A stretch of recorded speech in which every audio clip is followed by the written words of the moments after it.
All right, guys. Well, now that we're firmly in the conversation of chaos, we are going to talk about Kanye West, who has just been removed from his banking institution over anti-Semitic tweets. Or at least we can assume that it's due to anti-Semitic tweets because it was after those tweets about DEFCON 3. It was DEFCON 3. DEFCON 3. Should I reread the tweets he made in case people are missing the context? Let's go. I don't have the screenshots in front of me, but he basically said, I'm going to go DEFCON 3 on all Jewish people. That's a very Kanye West thing to say. After that tweet, he said, who you think created cancel culture? Which I don't know what that means, but... It's suggesting that Jewish people created cancel culture. Well, I get what it means, but it doesn't feel like... where does that come from? Like, I'm going to become source bro on that one and be like, source? I mean, Kanye is not in the business of, like, reporting the facts. I like the idea of him, like, linking something with a hyperlink and... I think that's why he maybe likes Candace Owens, is she has like more of that clarity and like cares about the truth and like the specifics, like the numbers. Well, yeah, like she bolsters his words by like with the information needed behind it. And TMZ also reported that supposed insiders in Kanye's life are worried that Candace Owens is influencing him. What they're saying is like, but we want to be the ones influencing him, not her. We don't like her. We want him to belong to us. He is our puppet. He has lots of social capital that we can use. And another article from Page 6 I saw recently said that insiders similarly say he's going through one of the worst or the worst mental break he's ever had in his life. We don't know if that's true because we obviously we're not friends with him. We don't know what he's normally like in his personal life, but they're saying that, and I don't know what to make of it because these insiders aren't close enough to him to actually be talking to him in private about it. Also, before we go on, I want to call for an end to any and all of this I'm wearing my dad's oversized suit trend that they have on here. It's a problem. It's absolutely... You're telling Kanye how to fashion right now? I'm telling anyone who wears the oversized suit that looks like he's like literally playing dress up in his dad's closet to just say no. Say no. That's all. I'll say it does look pretty bad. It looks ridiculous. Don't tell Kanye how to fashion. Who's the guy to his left in this? Is that her husband? In that picture? Yeah, probably. Okay. His name's George Farmer. He's the CEO of Parler. He looks like George Eads from CSI. He does. This is such a weird group of people. It really is. Why was Ray J at the premiere of Candace Owens' documentary? I have to know. I would like to see a comic book version of this group right here done into. They're a ragtag team of vigilante heroes. Like, what are they doing? It's sort of like that awkward picture of Kanye and Lorde. Yeah. Where they're both like, they look like emo teenagers. Yeah. It's sort of like that. So they were at a film premiere last night for Candace Owens' new movie, The Greatest Lie Ever Sold, or is it Ever Told or Ever Sold? I think it's both. Which is Ever Sold. Yeah, it's a documentary on BLM and her pointing out a lot of the problems along the finances of that organization. Mm-hmm. Oh, that's definitely not her husband, though. Okay, it's not. Just fact checking. But I'm just saying he looks like George Eads from that's funny from though. CSI. It says we're told that those close to Kanye, many have distanced themselves after his recent attacks. Believe he's in a bad headspace mentally, and anyone working. Thank you. Crisis Party. All right. Yes. Time to party. Yeah. Thank you. They're basically saying that they're trying to persuade him to get help. But I like the idea that, yes, he does have a very over-the-top way of delivering any and all information. But they really do believe that anything that isn't what they believe is something in need of help. I mean, yeah, like he is making, kind of crazy statements. Yeah. But I don't know. I personally, it does seem like he kind of is creatively insane at times. But I think that he's one of those last true actual artists in an industry that really works to clamp down on any sense of individuality and talent. Yeah. That he just happened to rise up at a time before they gained enough traction within the industry and enough financial capital and creative capital that he's allowed to be that in an industry that very much works to stamp that out very quickly, because you have to be a representative of the label and produce stuff that falls in line with their values, which oddly enough in the rap industry are not actually good values most of the time, which is funny because I was talking to someone recently, and this is a little bit of an aside, but I was talking about how I grew up in the Midwest in the 90s, which means that I listened to nothing but gangster rap. Okay. As you want to. I grew up on Bone Thugs and Harmony and Tupac and Biggie and Twista and all of these artists that were rapping about things that I didn't really comprehend in the same way that somebody who lived in an environment where those were actual issues that they dealt with. And it kind of occurred to me that if I was to grow up in an area with absent of I had a structured household, I was in sports, I went to school, and you saw it as entertainment, but the people who saw that as their life, as a reflection of their life, you can see how that would work against them in a way that reinforces things that aren't going to help them. Yeah, that's such a debate that I kind of have a lot with myself. I remember Cameron, the conversation he had with Bill O'Reilly, where he's like, do you think these are all good things? And NWA said the same thing.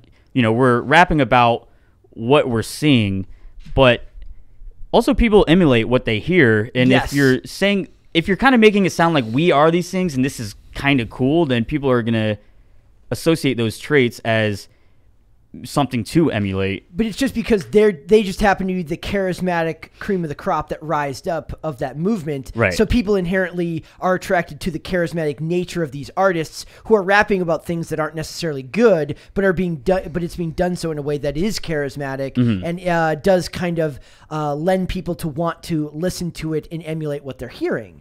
Yeah, I kind of get really worried about the RICO laws, how they're using those against rappers that really destroys artistic freedom. If, you say something in a song and then they say, well, that could be indicative of an actual committed crime. New York and California have both introduced legislation to curb that, to prevent that from happening, obviously. Yeah, because, we've talked about that. We've talked about that on here. Cool. And that is a huge step on freedom. I know because they use that in Atlanta for the RICO charges that have been brought against Gunna and Young Thug from YSL. If they don't actually have any legitimate crimes backing up. Yeah. Sometimes they do find they actually are committing some sort of crime, but just as a songwriter myself, sometimes you want to write a terrible story or a villainous character, and then if you write it from first person perspective, it's not like I'm not admitting to killing somebody. They have to do their own version of the Twitch streamers and find a way around it by making it about not first person and adjust it. So maybe if those laws don't get put into effect, they will just force them to become better artists down the line. I think social media is a creative outlet for Kanye, and that's not being taken into account. And that makes it especially egregious that he's being censored on there the most. Yeah. And that's led to his company getting debanked. Yeah.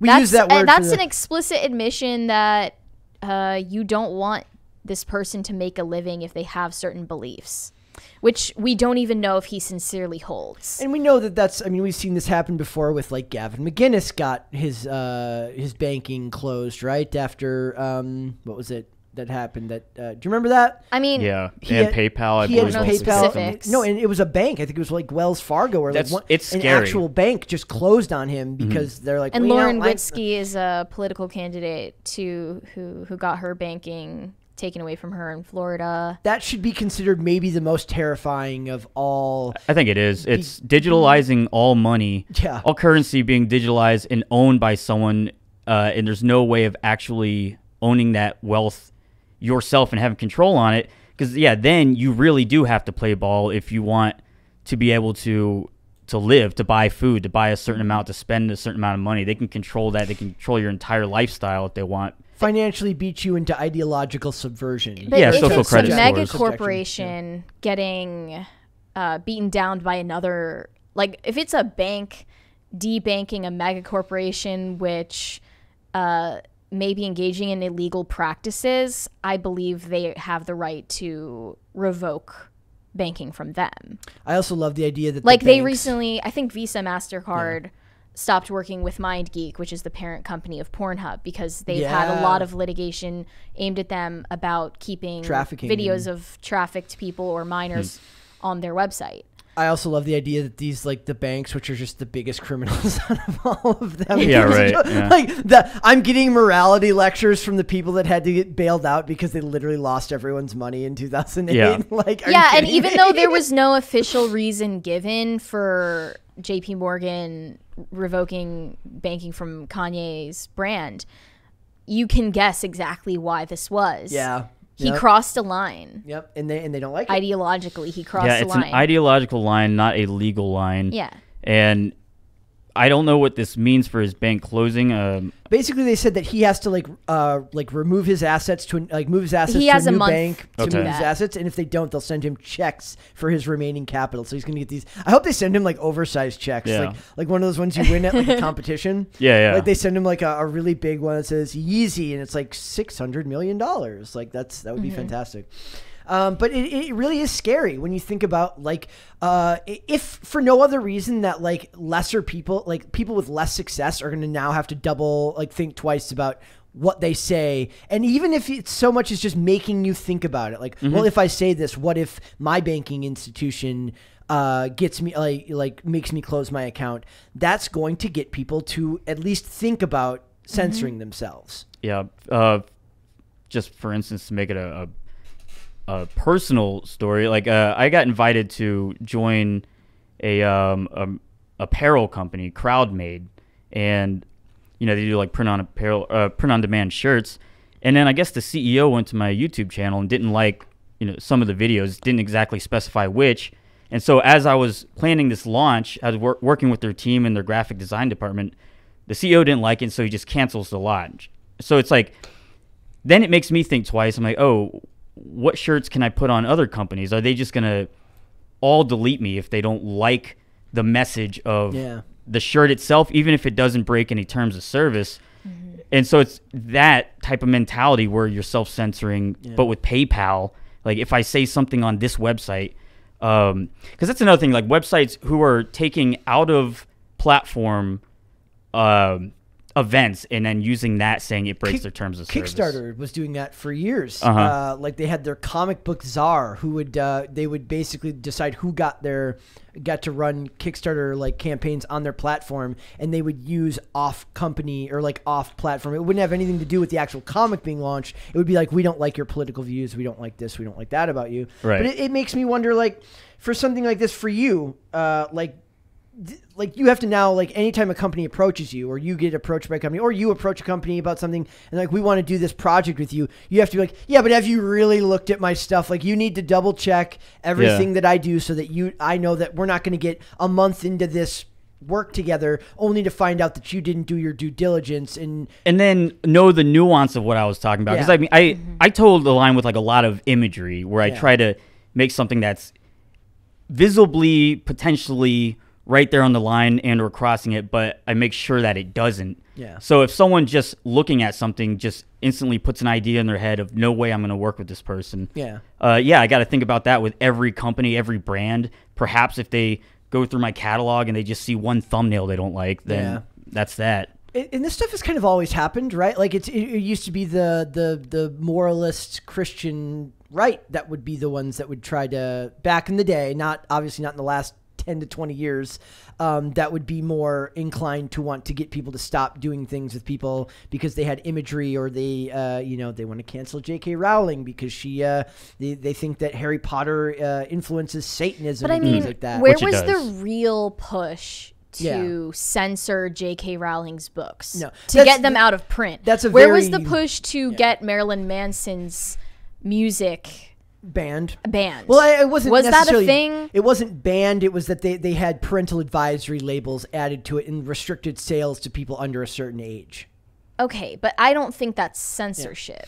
And I don't know. Like I said, I was young at that time, so I can't. I just know that was a thing. Like that's a whole different beast than like mega corporations, banks, and big tech all joining up against one individual person. The better example in the past would have been like TV shows getting censored based on Christian values and stuff, but that's not the same thing as your banking institution telling you that you have to be poor and out of pocket now because you're saying something we don't agree with. And Adidas is technically like in the public eye on the same page with JP Morgan Chase in reviewing their relationship with Kanye because of his comments. That's PR for them. It doesn't necessarily mean that they don't agree with it, which they probably don't agree with his statements, but they don't want to deal with the backlash. They think of how much money are we losing by dropping him as a client or as a dropping him as a client versus how much money will we lose with the short-term protest of our products, which is probably going to be minor and everyone's going to forget about whether or not Adidas still works with Kanye in a month from now, but they're still going to lose a ton of money. I used to have I used to take a certain amount of comfort in knowing that when it came down to it, these companies, all they care about is the financial aspect of it. That sounds ghoulish, but there's something to me very comforting about knowing that at the end of the day, you can always count on human greed. But then what they publicly announce is he didn't align with our values. That's what. Oh, I love that. That's always the generic PR response. Yeah. And they got that from their CEO update file that says like that goes up there right along there with Synergy. Doesn't align with our values as a corporation. And so, as cutthroat and profit driven as we can say David Zaslav is. We love David Zaslav. That's just a meme. Like HBO Max is still airing Velma. Yes. Oh yeah. You know, like they're not cutting enough corners if that got through. Yeah, exactly. Like, well, Mindy Kaling's got a name. People. By the way, Mindy Kaling. I'm sorry, I'm harping on this, but like Mindy Kaling already had a show named after herself called the Mindy Project. Think she How narcissistic do you need to be? Think she think she sells any kale products? Kaling kale. That's her brand. Should be her brand. So it's the Kanye stuff. It's like they're talking about how he's in a bad place mentally, and they're making it out like Candace Owens is like manipulating him. Well, that she's some kind of evil mastermind when she just invited him to a party. And that they're in constant contact. Like I imagine his group chats are wild.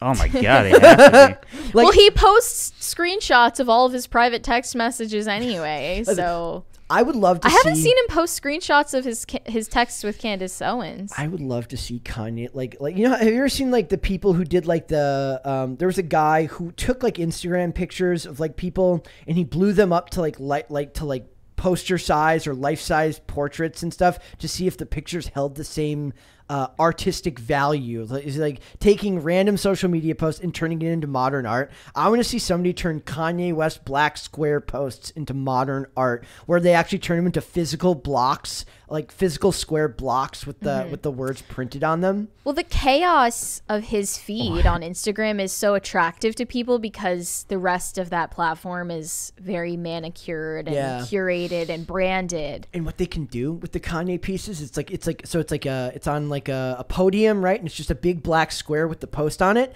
And when you buy it, it just disappears after a while because he always deletes. How about posts. Like a cube that like each? That's what I'm saying. Yeah, and then it goes away after a while. I've never actually seen Kanye's Instagram. I'm looking at it now. I didn't know that this is how it Well, operated. he constantly deletes newer posts. So there's another account called Kanye's Posts that posts everything he posts before he deletes it. That is interesting. Yeah, he only has 12 posts up at a time, I guess. Because he deletes them. So somebody should do that. Some modern artist should take it and it just evaporates after a while into the abyss. I do believe that guy who was doing that, didn't he get sued? Yeah, he did for like he was using pictures of people without their consent. Even though technically, as soon as you post it on Instagram, it's not really yours anymore. That should be anymore. public, right? Yeah, it's not really yours anymore. But Really? I guess it technically belonged to Instagram. To Instagram, not to him. So what if you post artwork on Instagram? Instagram has that. Instagram can use it for whatever they want. Like if Instagram wants to use it for like advertising, I believe so. Like if you look into the thing, like anything you post on Instagram becomes they don't own it independently from you, but they're allowed to use it in promotional material. Okay. insane. Yeah. And what about every website? If you post, because I imagine that same type of licensing liability would apply to anywhere. So if you post artwork on any website, potentially they could sell it. Imagine all the crap DeviantArt owns. Right. Well, I don't know if they can sell it, but they can sell themselves with it. With it, yeah. Oh, I like see, they can market with it, like because like every time I've seen that. Every time you Okay. log into Facebook, and like what's better? Do they get the generic photo of a bunch of happy looking people, or do they take pictures of people like directly from their pages and stuff like that? Which is a little creepy. Thanks for watching this clip, guys. If you want to see full episodes or follow us on social media, links are in the description below. Bye. Bye.